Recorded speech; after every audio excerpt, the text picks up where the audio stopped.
Hey folks, Vince the Evil DM here. I'm back with another episode of Railguns and Dragons. I just got done with an interview for this episode here with Steve Dawes of the House of BTS.net. This is the interview I had with him. It was a nice, long interview going over Beyond the Supernatural and the new creature feature book coming out from Palladium Games. He is the person behind it.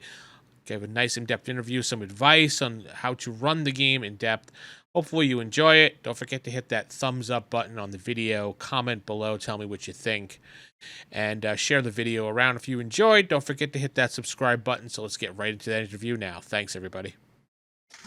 All right, I'm sitting down with the host of the Beyond the Supernatural, the House of BTS website, houseofbts.net, Stephen Dawes.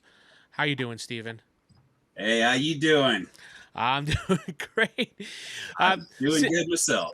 Sitting down with him right now because we're going to talk a little bit about Beyond the Supernatural, as you've guessed, and we're going to talk a little bit about an upcoming book that's coming out for Palladium, Beyond the Supernatural, second edition, hardcore, which you can get from the website right now. I think they still have some copies of it left, right? They had a few left, but I know they're going. The last I heard, they were going fast. In fact, due to the current printing and whatnot, they cannot guarantee they're going to have hardcover books for the Christmas grab bags this year. So get them while you can. I was been trying to. I think I actually do have it. Yes, I do actually. I got the special hardcover limited edition book of that the leather bound one with the this one. Pull it off my shelf. Oh yeah, I got my own as well, but mine is I'd have to leave my chair to do that, and I don't want to do that to you guys. So, but I No, assure you, I have two of them you because have that's to. just how I roll. We'll have to. If I'm going to the Palladium open house this year, I'll have you give your signature to that book, so because you're definitely a part of that book. It's weird you say that because there's been several people who have asked me for my autograph in the second edition. It's like, I didn't write anything for it, but they're like, yeah, and they've said that same thing. It's like, I see you just as much a part of the writing as anyone else, and I find that superly flattering, if not a little strange. I'll be more than happy to regardless.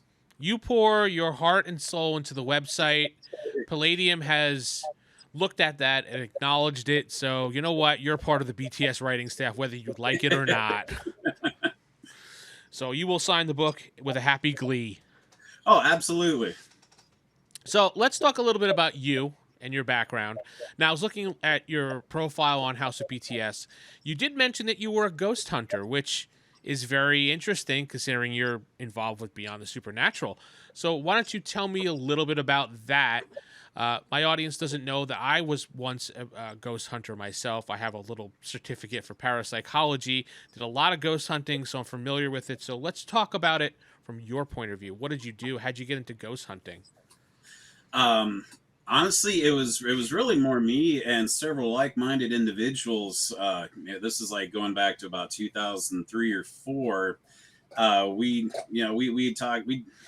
Me and my coworkers and I, we would yap and oh yeah, I'm into the whole ghost thing and whatnot. And then one day, we actually talked about let's meet up at the restaurant down the street and let's maybe we should start something, get a little ghost hunting group going together. And honestly, that's kind of how it started. I was armed with a couple of books on how to ghost hunt, and I've been a lifelong paranormal enthusiast anyway. I mean, it runs in the family for the most part. My mom's like one of the coolest vintage horror nerd ghost aficionados you'll ever meet. So, I mean, it was all there. And for a couple of years, I was the general manager of the group, and we had a great time doing it. So we started small and with the tools that we had and picked up as we could, and other like-minded individuals would join in here and there, and yeah, I was part of that for several years.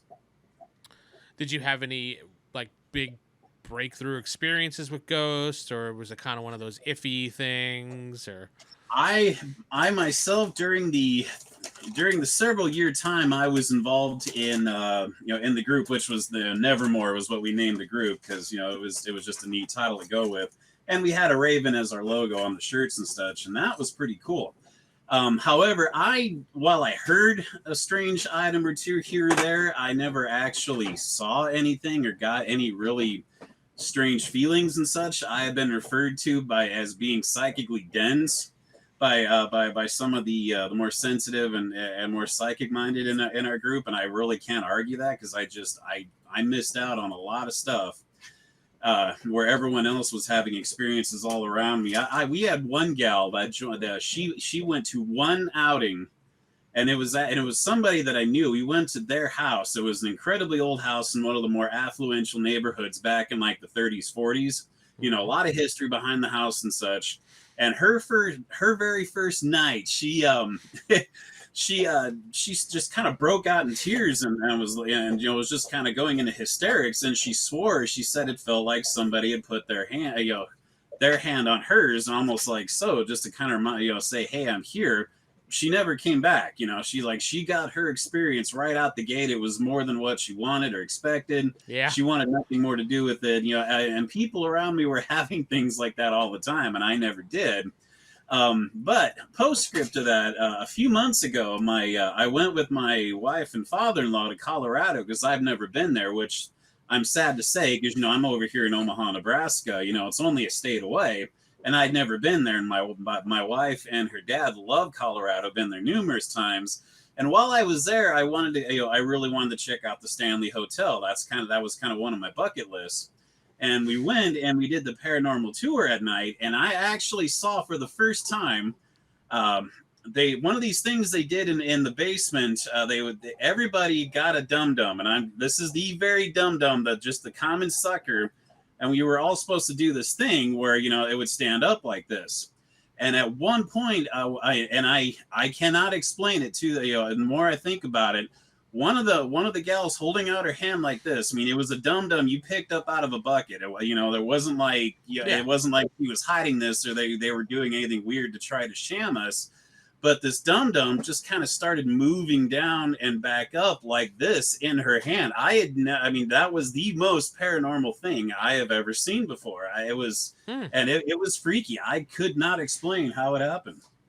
Was wow. By the way, that was the dum-dum that my wife had, and hers tipped, but it didn't go back up. So we don't know. Maybe it fell in her hand, or if the spirits that be were trying to get her attention and stuff. But that was the very dum-dum they gave her. So anyway, that was the most that was the coolest thing I've ever experienced paranormal wise. And do you still do any of that, or just get kind of phased out? Or well, no, I keep thinking someday I'll get back into it a little bit more. Say never, and friends of mine that started it years ago are still involved in it. And I do think, maybe someday I might kind of dabble my feet back into it. But and for time restraints, just lots going on in life as of late. And that was back when I had more free time to do stuff. Because those of you who don't know, being a ghost hunter, it's a second full-time job. You've got to look over all the evidence you got. You've got to listen to hours of dead air on your audio recorders. You're watching hours of nothing on a video screen, hoping that you'll catch something. It's a very time-consuming hobby, and a lot of people I've come to realize, they love going to the events, but they hate going over all the evidence work. And if you're not into that, you're not going to last. Yeah. So it's a very time-consuming thing that I've just not had the time for. But someday I kind of like to get back in, at least occasionally. It can be very boring, especially if you're the guy staring at the camera monitors all night. Oof. Myself. Yeah. Carry on. I was gonna say myself. I quit personally after being attacked by. I was in I'll set this up. I was in the basement with another buddy of mine. He was in front of me. We were in the dark, doing our thing, and I heard this growl, and this toy box came flying off the shelf and hit me in the back. I ran upstairs because that's natural response. Well, of course. And my friend who was with you, she looked at me and she's like, "What is wrong with you?" She said, I was white and my skin felt cold at the touch. I never went back after that. So I was freaked out. Understandably so. That was kind of a warning shot, and you heeded the warning. I heeded that warning. All right. So anyway, let's transition more to gaming now. So how did you get started what's your first experience in gaming? Are you like the traditional person with the red box D&D or something else? I missed the red box D&D, but I did get involved in the second edition, and honestly, it was by accident. One my best buddy, lifelong best buddy, he got into it, and honestly, I don't remember how he started, but he actually had a couple of books, and we had this time. It was like I think it was like no about freshman in high school. I started hanging out at his house after school. His mom would pick us up after school, and I would just hang out at his place. And then my mom would pick us up when she got off of work. So we had about 2 or 3 hours every day after school that we were able to just kind of kill and do whatever with together. And he was like, "Hey, you want to, let's try out this D&D thing," and I'd never even heard of it before. And I'm really glad he did, because that's been more than 30 years ago, and I don't know. I'm in the back of my head as I think about it, I have not met anyone else outside of that gamer circle that was into it. So I don't know how I would have got into it otherwise. So I cut my teeth on second edition D&D, like everyone else, and getting into Palladium books from there was, Arnie and I were both really big comic book dorks, and he went to the gamer store and discovered TMNT one day. Oh yeah. Another strangeness. And he brought that in, and I was hooked right away and got my own copy.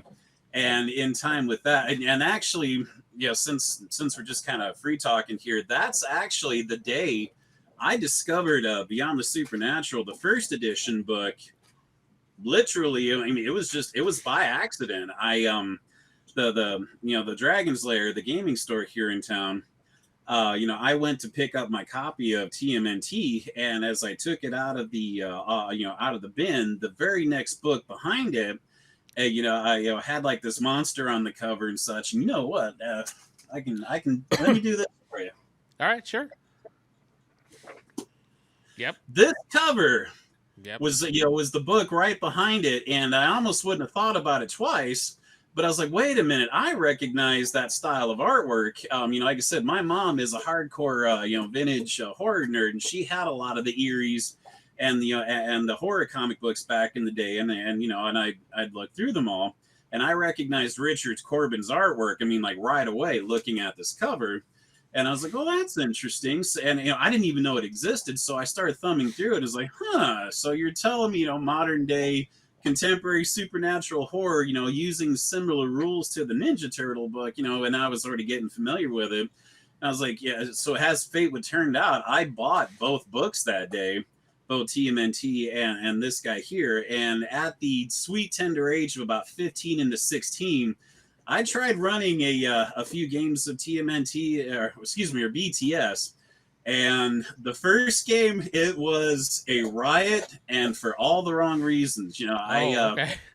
We had a group that was basically, we had, it was a group of paranormal hunters that were completely, overpowered with, all this crazy technology. And like one of them, I'm pretty sure one of them had like a 50 caliber, and we were kind of basically like running all over the city after a malignant and whatnot. So guns and explosions and grenades and crap are flying everywhere. I mean, the point is, we had an absolute blast, but all for the wrong reasons of what this game was supposed to be. Once I was kind of learning as we were going, so I tried to do more subtle games and such afterwards. And frankly, what it came down to for me was just starting out within my first year, I was not ready, to really start playing, really start GMing this game yet. So it actually ended up going on the shelf while I got, again, involved with TMNT. And eventually we added in Ninjas and Super Spies to that. And again, to satisfy our comic book love, Heroes Unlimited eventually came in. And because it was all in that Palladium League, once Rifts was released, we picked up those books as well. And after that, Rifts hooked me pretty hard, and I ran that almost exclusively right up until the second edition book was released in 2005. And by this point, and after so much running games, and no big surprise, a lot of my Rifts games had a lot to do with creatures and monsters, the coalition and whatever else was there too. But I always had a constant theme of the monsters and such in the countrysides. And There was a lot of horrific stuff coming through the rifts all the time. I mean, I had my themes, and I was learning and polishing up how to be a better GM as far as using monsters and and working the suspense and such into the game. So when second edition, this once this guy came released, is like, I think this is my time to kind of put rifts aside and dive back into this for a little bit. And that, I guess you would say, is history of where, once I started with this, I still occasionally go back and run a Rift scheme. Yeah. I still do. So and I do play some Dead Rain. In fact, I wrote the impersonator zombie, in one of the Dead Rain source books. I really dig my zombie games. I do play some Nightbane on occasion, but on the whole, BTS has been my wheelhouse, since especially since second edition has come out. So 2005 is when the second edition actually came out, and you picked it up, and we're like, I got to do this again. It's calling to me. The book was just calling your name out like a ghost. Oh, maybe it was a ghost. Who knows? It was like, Steven. So you picked up the book. You had it in your hands. What was your first game like when you played your first game back? You read the book. You're like, I'm ready. I got my group. How did that go?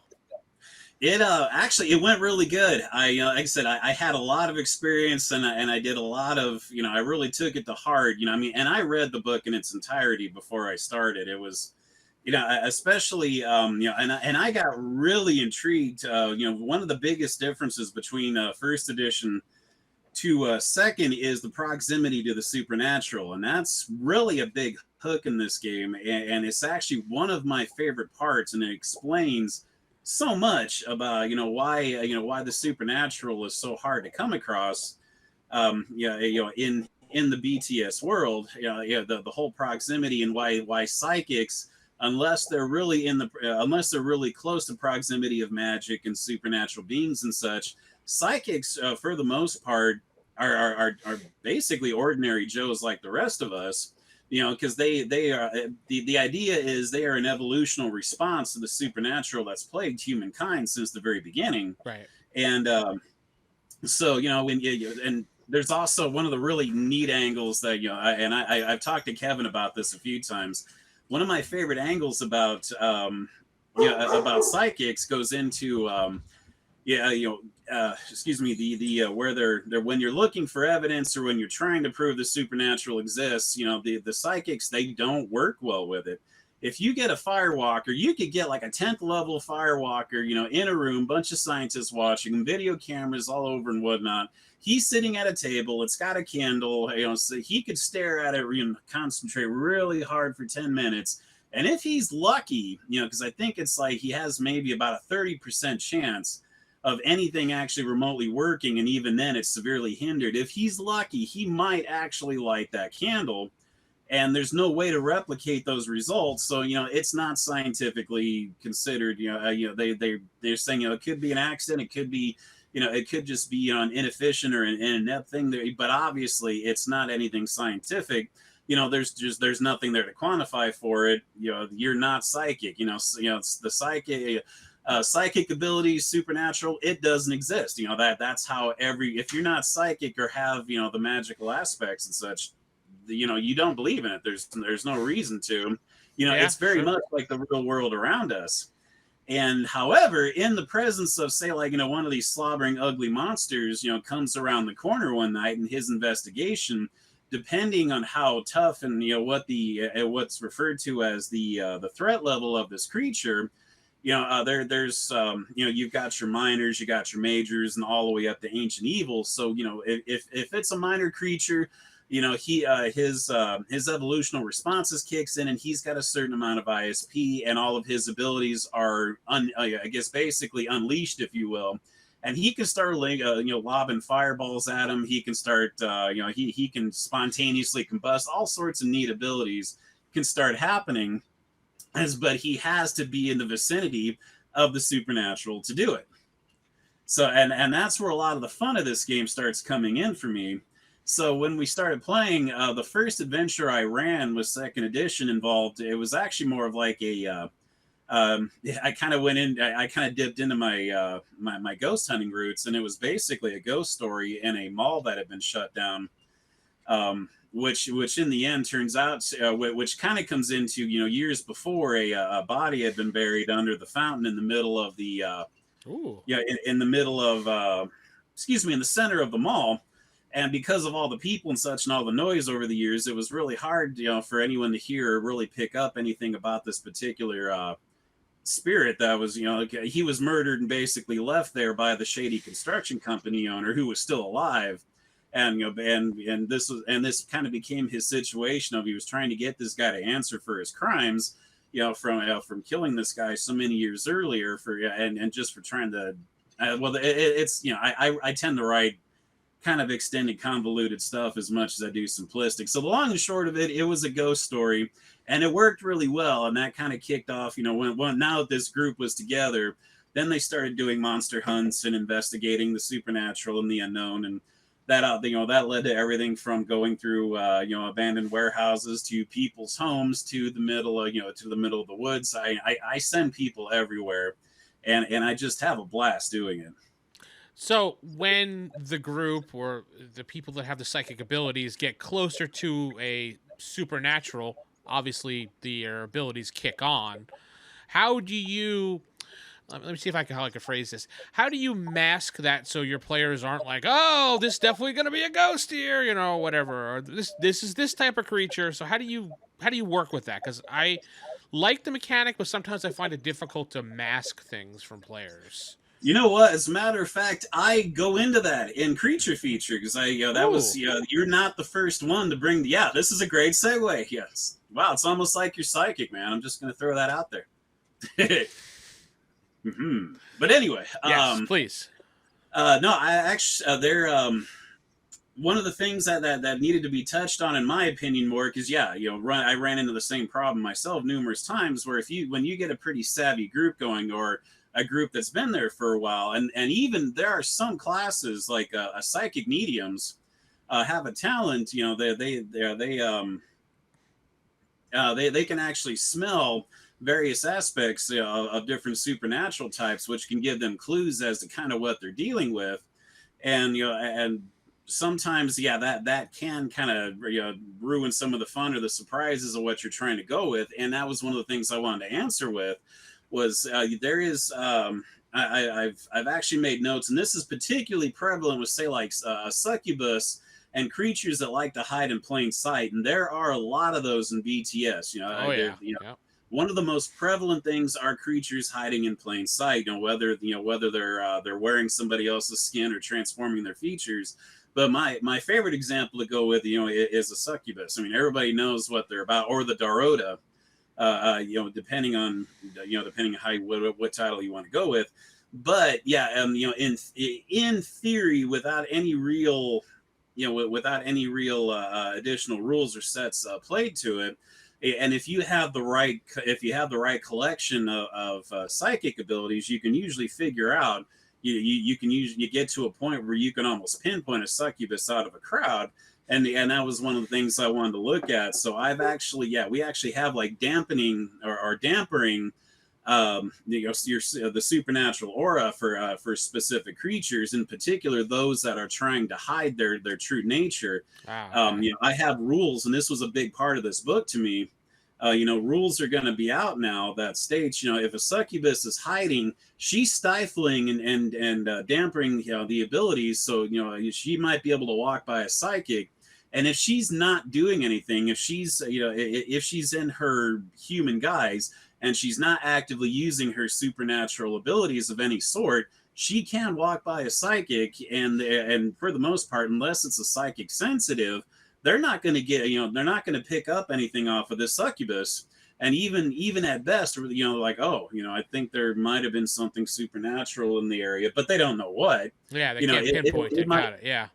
It might kick off the lowest level, ISP boost for them, which is the investigative level. But that gives you nothing. I mean, it could have been an entity floating by. It could have been a succubus. It could have been a monster walking underneath them in the sewers. I mean, you don't know. And that's a lot of the that was a big thing I wanted to get into, is keeping some of the suspense, and yeah, requiring the characters to do the investigation work and put in the Right. time, besides saying, oh, there's a succubus somewhere nearby, let's figure that out. It's not gonna it's not that simple, and nor should it be. The investigative work to me is a huge part of the game, and just learning and discovering what it is sometimes is half the fun of doing it. Exactly. And that was So one of the things that I ran into, was having problems masking that. And I always wondered what, someone's advice like you would do, a master GM at this, would, yeah. So tell us more about what's in the book, definitely, because I want to know. at present, and again, the final numbers and such are not in, but as it stands right now, you're looking at about 30 some odd monsters are showing up in this book. And those of you who are fans of what I've written in previous issues of the Rifter, I am happy to state that every one of the creatures that I wrote, they're back. And every one of them are being expanded upon and being put into their own book. All into this one book, so you won't have to jump through all the different Rift source books to find them, and all of them are being updated with new additional details of things I picked up. Since I wrote them. I had some creatures. For example, to this day, I I really thought one of my other creatures would have really been what people would have picked up on, but the Brawling Joe, if I think it's the Rifter. Oh damn, 47. I think I'd have to look it up. It doesn't matter. They're all coming to the same book now. Yeah. But the Brawling Joe was like an instant favorite to everybody. And I was like, I love your Brawling Joe. I use them all the time. And what's funny about that is, he was when I designed the Brawling Joe, he was actually just a one-time villain. I had no plans of making a thing out of him, and the idea, what I needed at the time, I really wanted to get this minion ghoul looking thing. And I was like, I really wanted to make him a brawler type. And so they've got like oversized, their fists are almost like, like you see in old cartoons where they can almost inflate their fists. Yeah. And, especially like Tom and Jerry was famous for that. Their fists would inflate, and they could. Yeah, you got it. And, so they've got these ginormous fists, and they're like, all the knuckles are especially bony, and they're ridiculously strong. Their forearms and such were all made out of what looked like solid bone, so they're really good defender blocker types. And I designed the Brawling Joe to, I had a ghost hunter in the group who kind of talked to me in private one night. He's like, I really dig that we're dealing with these monsters and such. But my character, he's got martial arts, he's got swordsmanship, he's got a lot of really badass abilities. But most of the monsters that he fights don't really keep up with him that way. Especially like if you're fighting hellhounds, usually that's a matter of dealing with them in packs and trying to keep them from knocking you over and mauling you and things like that. Or if you have a monster that does have hands and feet and arms, such, they're more apt to run and and really do more animalistic combat. There's not really any true hand-to-hand monsters out there. So after you explained that to me, my very next adventure, I came out with this creature that was all about, putting up his dukes and fighting and whatnot, and can go toe-to-toe with ghost hunters and such. And after I brought him out, he was just kind of, it was almost, I had no intention of making this thing out of him, but they all just love this guy. It's like, this thing was great. And so I was like, well, I must be onto something. So I fleshed him out, finished all the details. I put him in, in the Rifter creature feature of that particular book. And yeah, to this day, that's everybody I know who's like, yeah, I love your Brawling Joe. And point is, and I think I took a side tour with all this, but the point is, every creature I've written, is in this book. It has been expanded and updated information on all of them. There are several creatures that other individuals have written in various issues of the Rifters. Some of them were in first edition rules, some of them in second. All of them have been brought into this book. All the first edition types have been updated to second edition, expanded information, and almost every. I'm gonna get rid of that almost. every creature in all the Rifters, especially BTS related, have shown up in my games at one point or another. I'm a huge fan of variety. I don't like doing the same thing twice if I can help it. So I've road tested every creature long before I put them in in this feature. So I've added on a lot of of like, I guess I believe I titled them writer's notes or editor's notes. It does. The point is, I've added notes for every one of these these creatures, usually at the end, stating examples of things you can do with these creatures to make them interesting each time you play them. The last thing you want to do is have a brawling Joe in there just as like a big fisticuff mook that you deal with over and over again. It's like, no, there's more there's more things these creatures are capable of, and you just got to think outside the box a little bit. To this day, the lull. I note this in the book too. I have a GM section that's also in the book here, as far as helping you with your creatures and such, and making them more interesting in your game. Dimensional ghouls, a lot of times, they almost feel like entry level creatures that you never see again. Once your characters get a little more situated. And I was like, no, there is a lot you can do with these. And the GM section is actually I kind of make this notice, like, wave a little flag for your monsters. You're the only one in that group that's going to cheer for your monsters. You got to do it, and you got to look at what are their strengths and how can you use them against these characters. And for example, one of the best thing, and I actually wrote this out, one of the best scenes that ever happened in one of my games was a sewer hunt. And as fate would have it, I know they say you should never split the party, but sometimes it has to happen, and I'm very mindful of that. And I think I spoke a little bit about that in the book. If not, there are future plans. Kevin and I are talking. There's going to be a GM and player's guide. It's probably going to come out someday. Surprise, everyone, those of you hadn't heard this yet. Yeah. Oh my God. But anyway, because again, I do feel a GM and player's guide, probably in all the same book, I think would do a lot of people a lot of favors with BTS. Yeah, it would. Just based on the road testing. Again, a lot of this will be based on the stuff that I experienced and did in my years. And like I said, 30 years, I've got a lot of experience with these creatures. But anyway, so I'm in the sewers, and this character gets to a dead end. It looks like this portion of the sewage line has collapsed. He's thinking, because, and I think he went there because they were separating, trying to cover more territory. And he's like, oh well, there's nothing here going on. But what he didn't know was just on the other side of that, on the other side of the of the cave-in, was basically the lair of a dimensional ghoul. And dimensional ghouls can teleport through objects. So I actually had this when his back was turned and coming back. This thing teleported through the wall, grabbed him from behind, and because these creatures, they understand human senses enough, if you will, that when he turned around to face him, the first thing this creature did, it had a successful strike.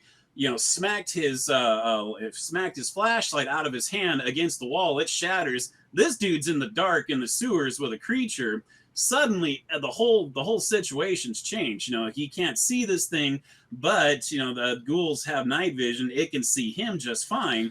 So it became this scene where he's really trying to scramble back the way he came, and he's trying to feel on the walls and go along. But this creature, and of course I had to add in like a malicious, laughter bit as it did. And this creature, grabs him by the legs, and he's screaming for help. And and I'll point is I'll stop it there, leave you all in suspense. Did this guy survive? I'll let you decide. But anyway, that's a lot of. So samples like that have been peppered all throughout the creature feature book, in particular in the GM section, just to kind of help help the GMs think about these, and this was covered in the first book, towards the end in the monster section. I think people kind of gloss over it, or maybe they don't. Every now and then it's actually good. I encourage every now and just kind of reread the monster intro section in the back of the book. It's really good, and it gives you a really good understanding of how the monsters in this game work. And I get where this can be really. It happened to me too, that it can be really hard if you're coming from like fantasy games or like Rifts and whatnot, monsters are just all over the place. I mean, you go to somewhere like Laszlo or whatever else, there's people and dragons and monsters and DBs and such. I mean, they're all walking down the same street. It's just a part of life. There's, unless you're in the coalition states, you don't see, monsters. They're just everywhere now. And a lot of people and GMs, I think players too, they don't quite, they don't always latch on to the fact that the creatures of BTS, they don't like being seen, that it is not a part of their nature of, they're not interested in being out walking the streets. They get it. They would, people would destroy and fire at them. And it's just an inherent part of their nature. They like being in the dark places of the earth. They will not walk down a street in broad daylight. They will wait until the dark at night when things are nice and quiet if they're going to hunt somebody. And one of the neat angles about that I like about Beyond the Supernatural is, again, generally, you're not, the creatures aren't just going to show up and expect you to do something about it. You're going to have to go find them, because they've got all the advantage on you. If you've got a creature that's stalking the homeless or just random victims at night, they're not just gonna jump out and just start eating somebody in the middle of the street. They're gonna take them. They're going back to a lair, safe place. It is, that's one of the key angles to this game that I love so much, is like, if you don't go out and look for this creature, well, one, most, you're only you and a handful of others even know the supernatural exists. If you're not going to do something about them, nobody else will. These creatures will go unchecked. People and animals and whatever else, they will keep dying or worse throughout this game. Even if people, even like first responders and such, if you play a game long enough, first responders, policemen and paramedics and such, usually a lot of them have some kind of inkling of what's going on, whether they want to admit it or not. But they're still, they don't know what they're dealing with. They have no clue how to deal with it. And that's where you'll start looking into, characters a lot of times start becoming consultants for other individuals because they just don't know what to do or how to handle it. And if you don't have groups like the Laszlo Agency to help you deal with it, you're left to your own devices. And that doesn't really end well for people that they can't even believe or in the existence of what it is that's trying to kill them. And that's the kind of stuff I love to hook into with BTS. Excellent. So let's move forward here. How did give you a chance to take a breath and drink a little bit so you catch your... So you opened up the website House of BTS. What made you move forward with doing this? When did you open it up exactly, and kind of why situation? That was another happy accident, to be honest. It is. Next year officially is this 10-year anniversary of the house already. So, a lot's happened since then.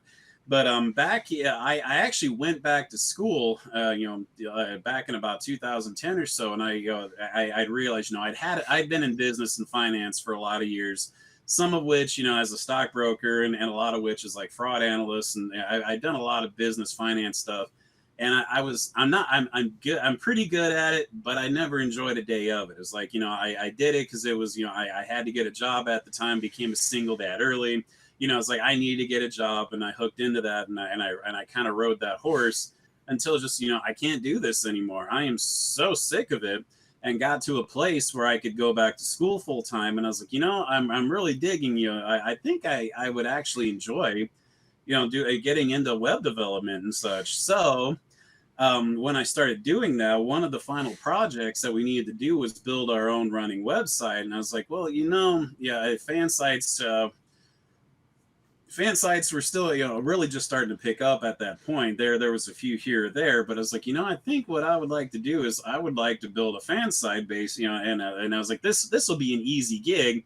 I can put in, the book covers and put in some illustrations, write some stuff out, and add in some of the stuff that I've written, that I haven't submitted to Palladium, so on and so forth. And as I started doing this, I really started enjoying it. I was like, I loved having a fan resource out there for people that wanted to get involved with BTS. There was another alternative for them, besides the core book and some of the Rifter articles. And that's actually how it got its start, was that I was looking for practice for my web development at the time.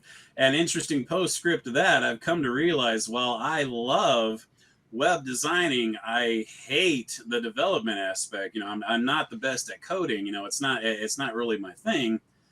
So I've kind of gone some other routes, and point anyway. The point is, the good that came out of all that is the House of BTS. It became kind of an instant hit amongst people who I showed it to, and and when I made it, I was very specific too. It's like there's a lot of these other websites, especially back then. You don't see them as much as you do today, but back then, every fan site out there was just plagued and loaded with pop-ups, advertisements and such and it was like, and it would just kind of bog down the whole vibe, or you were limited to what it could look like.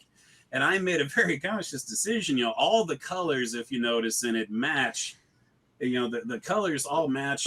Colors directly from the book. I've tried to keep I've tried to keep a similar vibe and feel throughout the book to BTS as much as I can. Again, it is a fan site, and I put a lot of thought into how that site should go. And, I just had so much fun doing it that after school was over, I kept doing it. And yeah, it kind of became a resource for people to talk about. I get questions, well, not every day, but I generally see about a question once a week or every other. And usually around this time of year, that tends to pick up. And, a lot of people get in there, even if you're not a fan, or not the wrong word, even if you're more of a fan of like doing riffs and other games, a lot of people really get into the vibe of wanting to do a modern day horror game during the Halloween season. And that's great.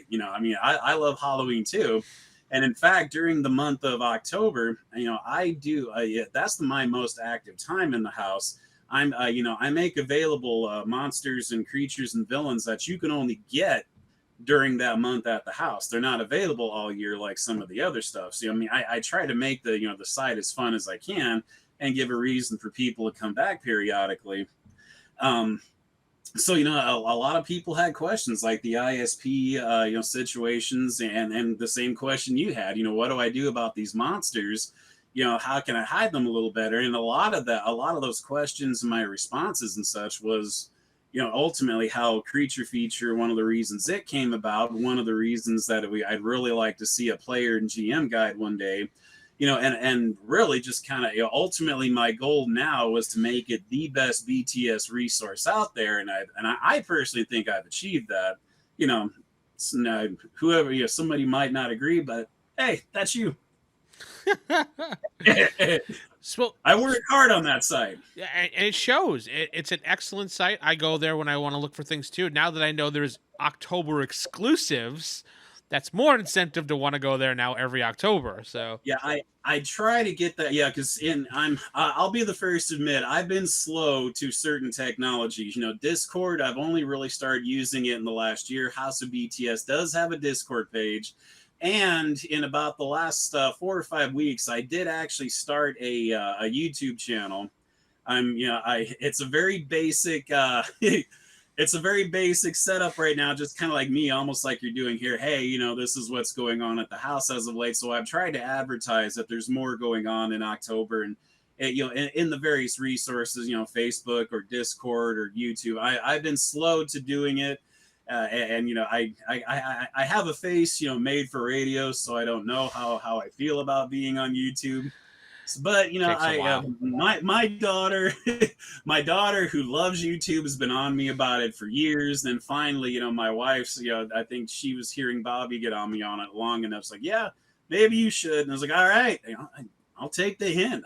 I'll see what happens. So it's pretty raw, and it's new, but I think in time I hope to get better editing and get better at doing it in general. But anyway, yeah, I'm doing my best to get the news out of what happens at the house, especially on the Facebook and the Discord is really the, that's usually where most of my updates, and on the front page when you want to visit. So speaking of Creature Feature that we've mentioned multiple times throughout this conversation, what are some things that you can actually show us from the book? Because I know some people are like, well, I want to know what's in this book already. Well, the monsters, there is a lot of the artwork's already done for it. Artwork. I've seen a lot of the artwork from Mr. Steve Cummings. You would recognize his work from some of the other Palladium works. I know he's got a lot of stuff coming in the CS Manhunters book. I've Yeah. seen some of it and it looks really cool. But yeah, he's done a lot of the monster artwork. And I think I think Bradshaw, who's just a cool guy. I love Bradshaw and I love his stuff. Several years ago I went up to Minneapolis to hang out with him for a while. He's a cool guy.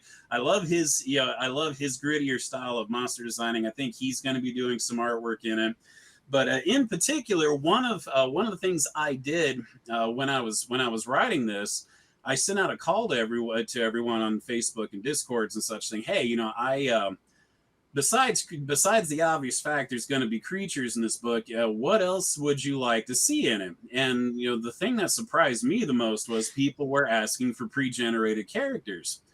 I did not see that coming. I really thought, but anyways, I inquired with a few of them, and they're like, "Yeah, well, honestly, I love it when Palladium puts pre-gens in their books, and I think they should do more of them." I don't, that's the kind of feedback that I've since passed on to Kevin. Which, side note to that, Kevin and I have been talking regularly, with both on this book and the future, and it's kind of neat after playing his games for 30 years that I can just kind of call him up out of the blue when I need something. It's that's been really cool, and my head still Right, kind yeah. of swims at that. He's a great guy, and I love talking to him. But the point is, the guy was kind of a hero of mine long before I started talking to him in this capacity. But anyway, back to the point at hand. One of the as I kind of mentioned earlier, throughout the book, I've peppered in examples of scenes and experiences that can happen throughout the game, and I did them through the eyes of two individual characters, a Oh. Colton, Mr. Colton Cole, and a Miss Janice Freeman. And I because everyone say, "Hey, I'd like to see pre-gens." I actually wrote these two pre-gens, and they are in the books. I use I use excuse me, I use the character sheet that's in that's in the back of the first book. It should look extremely familiar to everyone. It should be easy to just pick up and start using them right away. But also, Steve and I actually made arrangements. I actually have illustrations in hand of the two pre-gens. So this is our Mr. Colton Cole. Oh, He's wow. a Yeah. physical psychic. He loves he loves wheel guns, big overpowered handguns. He is very much the he's shoot first, ask questions later kind of psychic. He's all action. Not the most he's pretty rash, not always the most thoughtful in his situations, but he's a physical. He's really good at what he does. So that is Mr. Cole, and coincidentally, those of you, if you take the time to look, the cover of Creature Feature, Colton is the guy on the front cover. So he's Oh, okay. you get to see him right out the gate. So that means, on the other hand, we also have an illustration of Mrs. Janice Freeman, or well, Miss Janice Freeman. Janice is she is a sensitive psychic. I felt if I was going to do the physical, I should go the complete other end of the route and go sensitive. And I commissioned this particular piece myself, with Mr. Cummings, where she is in the middle of casting a mind bolt at the at this creature that's coming at her. And those of you that are big fans of the first edition, the pose that she has is actually there's some homage to one of the other illustrations in the first edition book, and I will leave you all to go and find that for yourselves. But anyway, so we have two very different types of pre-gen personalities that appear in the book and are peppered throughout it in little narratives and little explanations to help you kind of get in the vibe of what it is I do as a GM, and how I work with the characters. So Excellent. those, you got pre-gens, you've got lots of monsters, you've got GM advice. There is a Q&A section of the book, which I am so glad I was able to get the Q&A squeezed into this thing, because we weren't entirely sure we were going to put a Q&A in it, but we realized again, there was a lot of stuff. There's been a lot of questions over the years that really deserve answers. There's there was, and in particular, like the ghost hunter, there's been questions that have been lingering with him for years, like how the damage with his shotgun works. All that's been explained now. A lot of it's been there's been a lot of there's some wrinkles that have been smoothed out. Good. So basically there's a little of everything in this book is what it comes down to. You got your pre-gens, you got your monsters, you got your Q&A, you've got advice.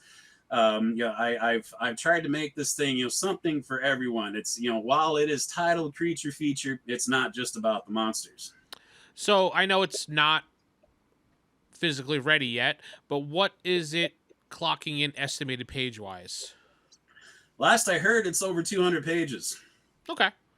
So it's a pretty So, solid, thick book with some good information in it. How many chapters you say would be in there?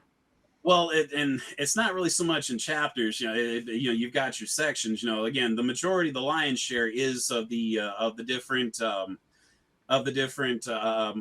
creatures that are in the book. Also, and that reminds me, kind of hidden right in the middle of it. One of the I really should have wrote down the numbers before we start talking.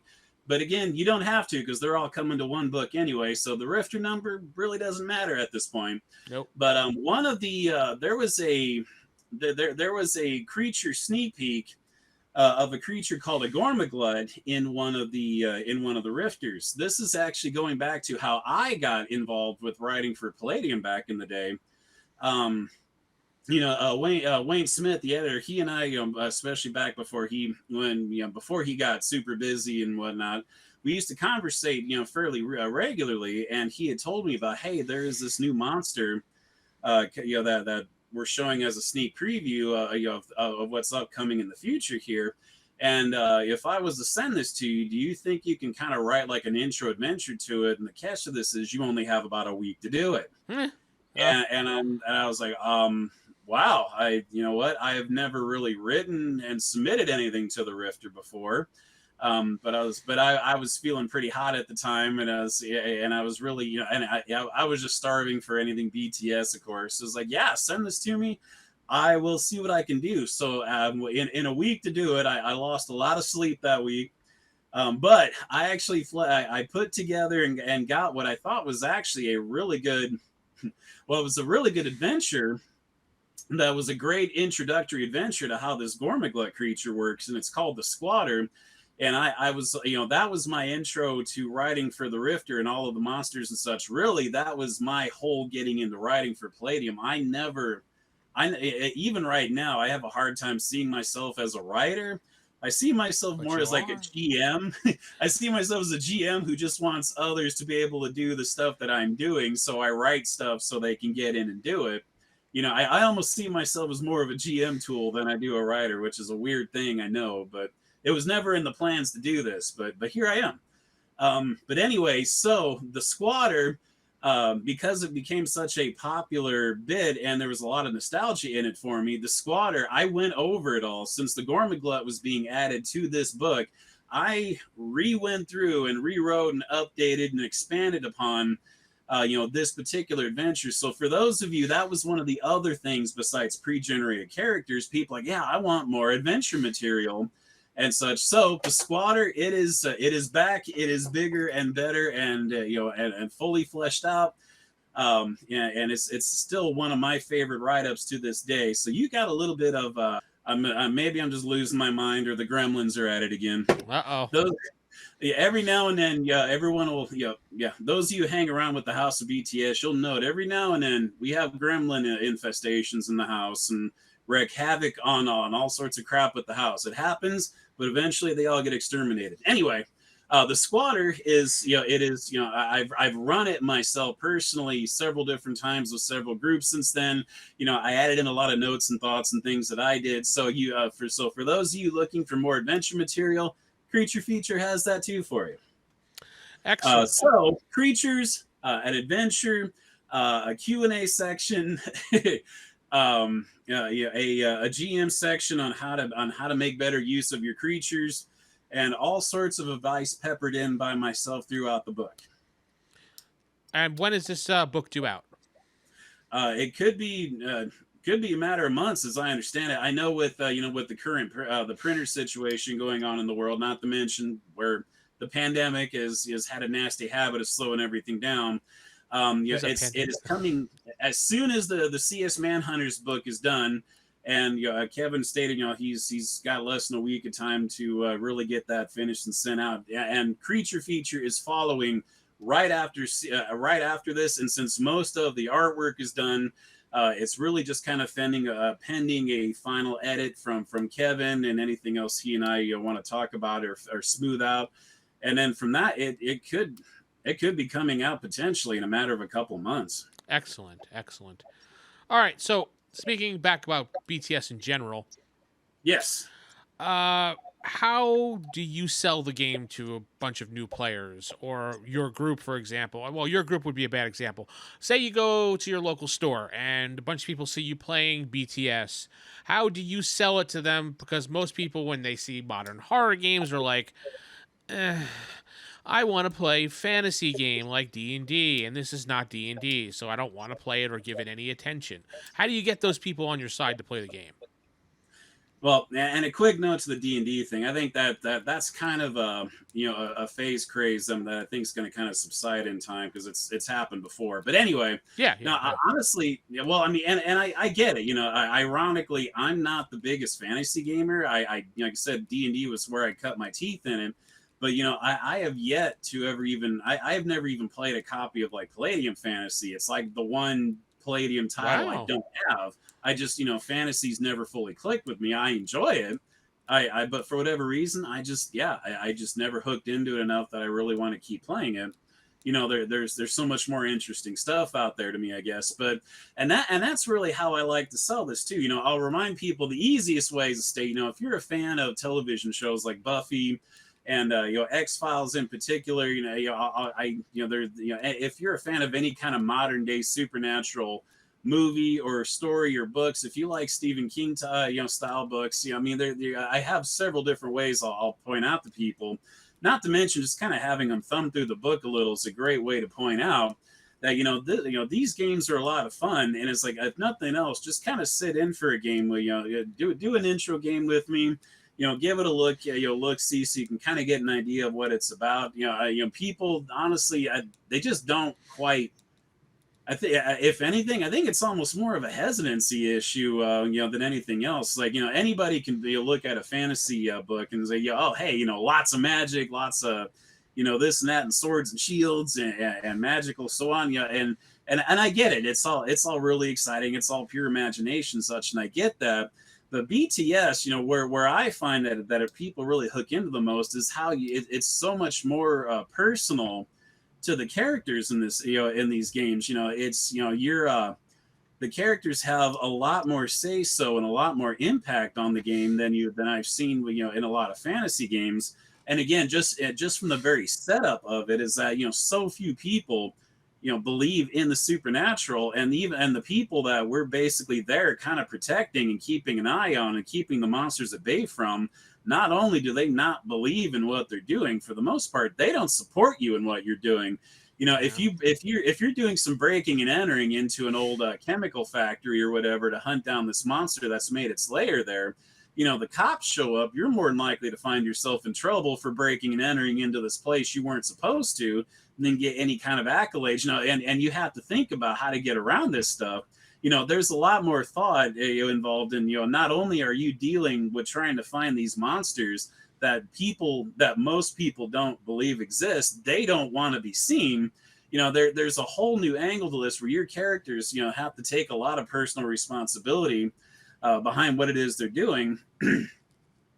And the fact that, people just need help in this game, and I think that really hooks into people. It's one thing to like in any D&D game, the easiest way to get something done is is your group going in the proverbial tavern and looking for someone for help. True. You get that a lot. You can get that in the BTS vibe just the same, through the use of the Lazo Agency, which is written out in the book. And there's also a website out there, the lazosociety.org, that's a great GM and player resource for that as well. And that's a whole nother topic.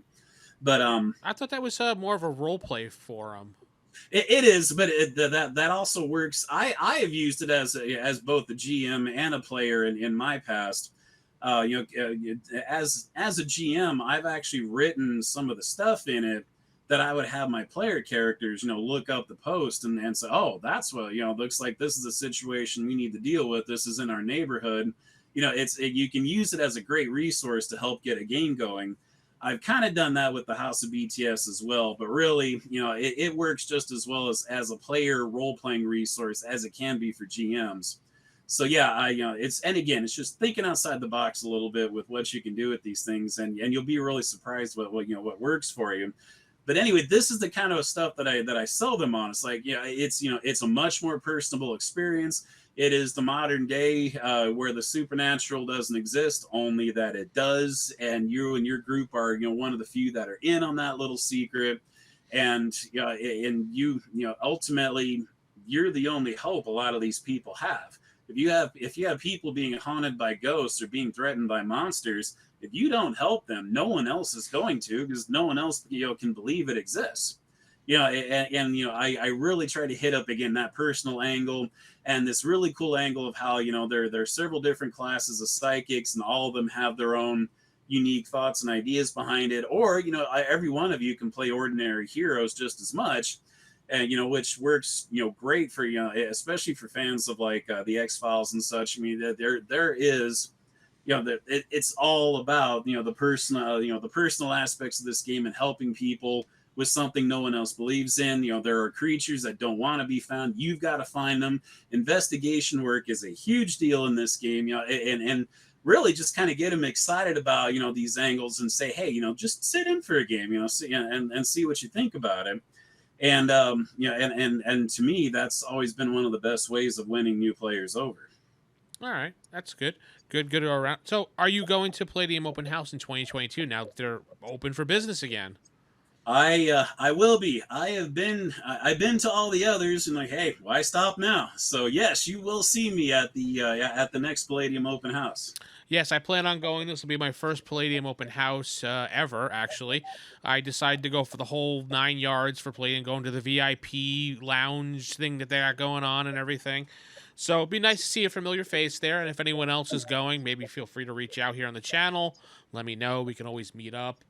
Plan to play a lot of games, especially if you're running a game, which we talked about. So we talked about, maybe I will, maybe I won't. I'm going to leave you all in suspense for now. Oh, wow. No. All right. You said it all. We've said it all. Nice long little chat with you about everything, about your history, about the books, about advice. I think we covered it all. So we're going to let you go. Appreciate you sitting in with me here. Any last words you want to leave people with before we go? Honestly, yeah. So those of you who haven't yet, get into some BTS love. This is the right time of year for it. If you have questions or concerns, you've got the House of BTS. There's plenty of house exclusive material. If you have questions that you're not sure what to look at, send me emails. You can reach me again through the house, through Facebook, Discord. I try to make myself as reachable as possible. It's a great time to get into this. Creature Features coming soon. For those of you that have been fans for a long time, hey, keep playing. All right. houseofbts.net is where you can go to find all those links there of Discord and forums. Palladium forums themselves are hot and jumping with BTS stuff as well. Go over there, visit everybody, say hello, pick up the books. They're not that expensive. Pick up a PDF, read it over, and see what you think. Convince your group. But we're going to head out, so we're going to say keep it original and keep it old school, everybody. Good night. Good night.